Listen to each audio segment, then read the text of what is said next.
Kreatif, selamat pagi, siang, sore, dan malam kapanpun kalian menonton program ini ya. Balik lagi sama aku Aisyah Sabrina di program kesayangan kita, Yuk Kibas, Yuk Kita Bahas. Nah, kali ini aku ngegantiin host Yuk Kibas yang baru, yaitu Ilham Fatur Rahman, karena beliau sedang sakit. Nah, jadi langsung aja kali ya, kita bakalan tetap ngebahas, ngobrol-ngobrol santai, tapi bakalan tetap bermakna nih Sobat Kreatif. Nah, aku juga bakal ngebahas hal-hal yang deket sama kita, yang selalu nemenin kita saat kita lagi sedih, galau, stres nugas, ataupun lagi di ghosting sama crush. Nah, kita bakalan ngebahas tentang musik. Asik banget nih pasti, tapi apalah arti musik kalau misalkan gak ada vokalis ya Sobat Kreatif. Jadi aku bakalan ngundang nih satu vokalis dari sebuah band yang fun fact-nya adalah band itu tuh terdiri dari mahasiswa-mahasiswa. Langsung aja kali ya kita bakal tanyain gimana sih rasanya susah senangnya manggung dan lain sebagainya. Langsung aja kita panggil, ini dia Kak Nesi dari Heliophilia. Halo. Boleh dong Kak Nesi kenalin dulu dirinya ke Sobat Kreatif yang ada di sini? Boleh. Halo semuanya, kenalin aku Nesi. Aku vokalis dari band Heliophilia. Terus di sini band Heliophilia juga dinaungi oleh UKM dari kampus. Namanya Pencinta Seni. Oke, selamat datang Kak Nesi di Yuk Kibas. Salam kenal. Nah, aku boleh nanya nggak sih kabarnya Kak Nesi itu sekarang lagi gimana sih Kak? Alhamdulillah sekarang lagi sehat, terus juga lagi baik banget. Alhamdulillah ya sehat. Nah, kalau misalkan kesibukannya nih akhir-akhir ini tuh apa sih Kak Nesi? Kebetulan sih kalau aku hari ini tuh lagi UTS sebenarnya. Lagi UTS. Oke. Udah lumayan hari keberapa nih Kak UTS-nya? Sekarang itu Kamis hari keempat. Oke, mudah-mudahan lancar-lancar ya Kak UTS-nya. Nah, Kak Nesi tadi kan di awal aku singgung ya tentang kedatangan vokalis band dari Heliophilia. Boleh dong ceritain sedikit gimana sih awalnya terbentuk band ini Kak? Iseng-iseng atau udah direncanain dari awal dan dari lama? Oke, sebenarnya Heliophilia itu terbentuknya itu gak sengaja sih. Oh, gak sengaja? Iya, karena kenapa tuh? Awal mulanya itu dari ada namanya band pencinta seni juga, namanya White Tips. Itu udah mau bubar karena beberapa anggotanya yang berhalangan. Jadi ada juga yang masih mau lanjut ngeband nih, 2 orang, Bagas sama Keanu. Dan Bagas Keanu ini ketemu sama Pamungkas, yang dimana Pamungkas itu drummer, Bagas sama Keanu itu main bass sama gitar. Jadi mereka udah ketemu bertiga nih dan mereka pengen bikin band bareng, satu visi. Jadi nextnya mereka jadi vokalis, baru Bagas ketemu sama aku, jadi aku ikut join juga ke Heliophilia gitu. Nah, aku denger nih Heliophilia tuh punya gerakan tangannya nih Kak. Boleh diajarin ke Sobat Kreatif yang ada di rumah? Boleh. Heliophilia itu kita kalau misalnya manggung, biasanya kita kenalin diri nih kan, kayak kami dari Heliophilia. Oke, sekali lagi kali ya kita dari kami dari Heliophilia. Oke, tepuk tangan dulu dong. Keren banget nih. Nah, aku penasaran nih Kak, kalau boleh tahu band kakak ini udah punya lagu sendiri atau belum? Dan dari band Heliophilia sendiri, genre musiknya apa sih Kak? Kalau lagu sendiri kita udah punya 3 lagu nih Kak. Apa tuh? Ada judulnya, yang pertama itu Amigdala. Yang kedua Stasiun Terakhir. Sama yang terbaru itu judulnya Distimia. Oh oke. Boleh dong Kak ceritain sedikit tentang filosofi atau makna dari lagunya? Filosofi dari yang pertama dulu apa gimana? Satu-satu apa? Boleh satu-satu. Kalau Amigdala itu pokoknya tentang ya kayak cinta-cinta monyet gitu lah. Oh, cinta-cinta monyet, anak remaja lah ya. Terus kalau lanjut di Stasiun Terakhir itu tuh sebenarnya tentang kisah hidup aku sih. Oh, kisah hidupnya. Iya, baik. Itu tuh aku nulis liriknya sebenarnya dari diary aku. Jadi ceritanya tentang kayak aku tuh sama masa lalu, yang masa sekarang atau sama masa depan nih nanti bakal jadinya kayak gitu. Keren. Yang terakhir? Kalau Distimia yang terakhir itu sebenarnya lebih ke perasaan kayak kan ada depresi gitu ya. Nah sebelum depresi itu ada namanya Distimia. Jadi sebelum ke tahap itu, dan itu menceritakan kita saat di masa-masa Distimia ini. Oke, berarti lagunya agak sad-sad gitu nggak sih Kak? Gitu. Oke, tepuk tangan dulu dong. Keren banget nih 3 lagu dan filosofinya yang sangat bermakna sendiri bagi hidupnya Kanesi ya, terutama. Nah, aku boleh tahu nggak sih kira-kira nih proses pembuatannya tuh berapa lama? Terus lirik untuk lagu yang kakak buat sendiri itu buatnya bareng-bareng atau buat liriknya sendiri? Kalau buat berapa lamanya sih itu tergantung ya.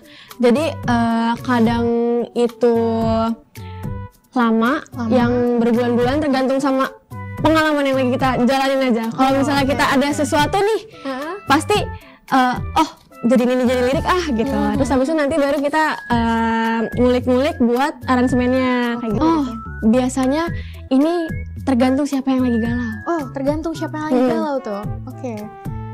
Jadi biasanya Kanesi galau atau tahun-tahunnya? Tergantung. Paling sering sih Bagas gitarisnya, dia paling sering galau. Berarti kalau misalkan nyusun lagu nih dari lirik pertama sampai lirik terakhir itu bisa campur-campur atau ya udah dia aja nih yang buat liriknya karena dia lagi galau, misalnya lagi relate sama kehidupan dia? Biasanya ada yang dicampur, ada yang full satu semuanya kita yang bikin. Oke, kayak gitu ya. Oke, keren banget nih. Nah, aku penasaran nih, ngomong-ngomong, menurut kakak sendiri tantangan membuat band itu sendiri tuh apa sih? Tantangan kita dalam membuat Heliophilia ini? Iya, betul. Oke. Kita awal mulai bikin Heliophilia ini tuh sebenarnya susahnya tuh buat ngatur waktu sih, karena kita kan sambil kuliah. Jadi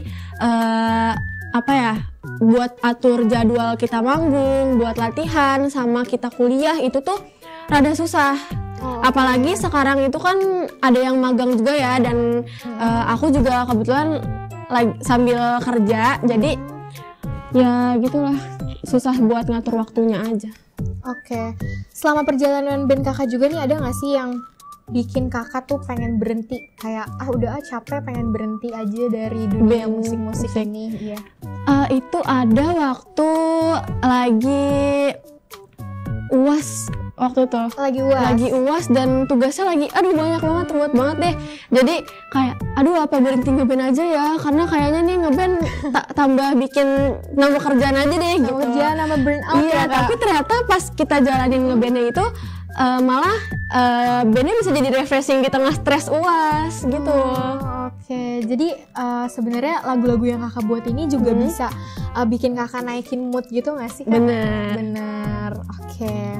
Nah, terus ngomong-ngomong soal band ya Kak, menurut kakak sendiri ada nggak sih tantangan sendiri untuk pengembangannya tuh apa sih selama perjalanan band kakak? Ada nggak sih yang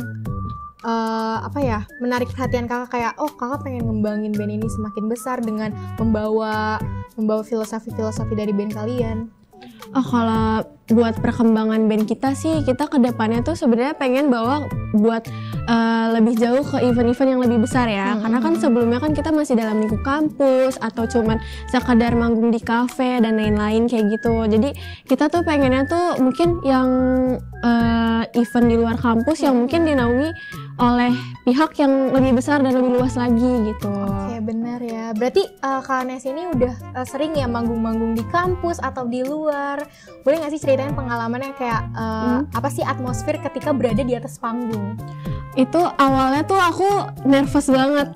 Apalagi pas manggung pertama di kampus ini, itu di acaranya prodi penerbitan. Itu aku nervous dan benar-benar gemeteran. Tapi ada satu temanku namanya Dimas, dia juga vokalis band lain. Dia ngasih tahu aku, katanya panggung ini punya lo. Jadi jangan takut. Anggap aja orang-orang itu semua nggak ada. Ini lo lagi di kamar lo gitu. Jadi aku langsung oke. Kata Dimas kayak gitu. Jadi coba kita kayak gitu. Udah bisa langsung percaya diri. Oke, berarti kayak tertantang juga ya dari motivasinya si Dimas. Ini Dimas ini anak BC ya Kak? Iya, anak BC. Iya, sama-sama band ya, jadi saling ngerti lah ya. Nah, aku juga mau tanya nih, ada nggak sih dari semua tantangan yang sudah band Heliophilia ini lalui, harapan, pasti ada juga dong harapan yang terbentuk dari Kanesi sendiri, harapan buat kedepannya tuh kira-kira apa sih buat band kakak? Harapannya semoga ya kita masih bisa buat kumpul bareng lagi sih, masa lebih bisa meluangkan waktu untuk kumpul bareng-bareng ya, karena sekarang tuh kita buat kumpul bareng tuh susah banget. Paling kalau ngumpul tuh cuman latihan, terus manggung, udah. Oke, nah sebagai musisi kampus juga ada nggak sih pesan untuk sobat kreatif yang ada di rumah yang mungkin mereka juga pengen nih Kak jadi vokalis, tapi kayak aduh takut kayak suaranya jelek, terus takut kayak nggak ada yang mau ngajak dia di band atau lain-lain. Kalau untuk yang mau memulai buat bermusik ya, itu aku saranin tuh kalian jangan takut buat nyoba, karena awalnya juga aku takut tuh pas diajakin sama Bagas. Tapi karena aku diyakinin juga sama teman-temanku, akhirnya aku coba mantepin, dan ternyata setelah aku coba masuk tuh banyak manfaat yang bisa aku dapat loh di sini. Bener sih, bener-bener. Salah satunya manfaatnya apa tuh Kak? Boleh dikasih tahu ke sobat kreatif yang ada di rumah? Bisa buat healing kalian, dan mungkin ada part dimana orang suka sama lagu kalian atau suka sama style band kalian, dan kalian diundang ke acara mereka, itu bisa menghasilkan juga loh Kak. Iya sih bener, apalagi kayak mendapatkan banyak cinta dari penonton juga, itu kayak maksudnya spesial guys. Spesial banget. Duh, nggak kerasa ya kita udah di akhir segmen aja nih sobat kreatif yang ada di rumah.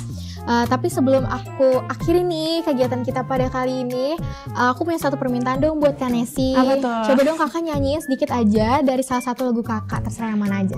Aduh, yang mana ya nih? Kan ada 3 ya. Kita nyanyi yang terbaru aja kali ya, Distimia. Boleh. Boleh kali ya sobat kreatif. Tepuk tangan dulu dong buat semangatin. Oh ini refnya aja nih. Boleh. Oke. Tuh 2, 3. Ya. Aku terjebak dengan derita di ruang yang penuh luka, terlena menjadi distimia. Nah, bagus banget. Aduh, udah suara bagus. Apalagi kalau misalkan nonton secara langsung mungkin kayak lebih keren. Aduh, nih Kak Nesi ya. Mungkin sobat kreatif yang ada di rumah, kalau misalkan kalian nih ngelihat Kak Nesi mau manggung, bisa nih kalian nonton, karena dia bakalan bawain lagu-lagu yang boleh. Nah, tadi itu dia sebagai penutup Yukibas di hari ini. Kasih tepuk tangan dulu dong sekali lagi buat Kak Nesi, teman-teman.